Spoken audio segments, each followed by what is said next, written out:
Est-ce que c'est un match difficile à arbitrer pour toi? Ce genre de rencontre entre un prétendant au titre et un qui ne veut pas descendre?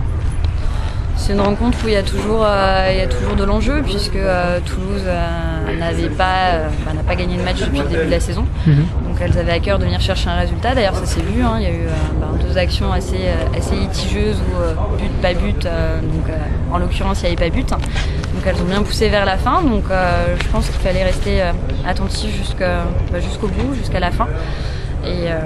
Et voilà, donc non, c'est pas forcément facile à arbitrer, il faut être vigilant à chaque instant. C'est différent déjà par rapport au temps. Oui. Il faisait meilleur la semaine dernière, il faisait plus chaud. Oui. Sinon, c'est vrai que l'année dernière, il y avait un contraste beaucoup plus important entre Hénin et La Roche. Donc il y avait le match n'était pas forcément aussi équilibré qu'aujourd'hui, parce qu'aujourd'hui je l'ai trouvé mine de rien relativement équilibré, avec une équipe de Toulouse qui avait envie de jouer. Donc l'année dernière, oui, il y avait, on va dire qu'à la mi-temps le match était déjà plié, donc une deuxième mi-temps un peu plus tranquille, du moins de mon point de vue, et même du point de vue du jeu, beaucoup moins physique et beaucoup moins rapide en deuxième mi-temps que par rapport à la première. Est-ce que tu trouves que l'arbitrage au niveau du foot féminin a augmenté ces dernières années? Est-ce qu'il est meilleur ou... Oui, l'arbitrage d'ailleurs, les entraîneurs nous font de plus en plus la remarque.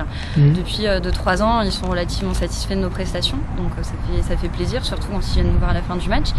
Donc non, ils sont relativement contents et ils estiment que depuis le début, notamment depuis 10 ans ou depuis une dizaine d'années où les filles ont commencé à arbitrer la D1 féminine, donc on commence vraiment à être bien et ils ont de moins en moins de choses à nous reprocher. Bien qu'ils en ont toujours un petit peu, mais c'est vrai que ils viennent relativement plus facilement nous féliciter à la fin de chaque match. Peut-être une dernière question, est-ce que tu te souviens de ton premier match que tu as arbitré en D1? En D1. En D1 féminine? Oui. Oui, c'était Juvisy et Nain-Beaumont, donc c'était il y a 3 ans. Il faisait un soleil de plomb, c'était la première journée de championnat de Ligue 1 en plus.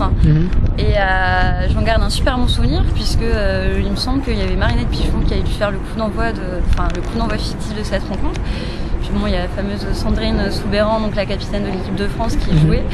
Donc c'est vrai que non, j'en garde un très très bon souvenir de ce match-là. C'était mon premier en D1 féminine. Ouais.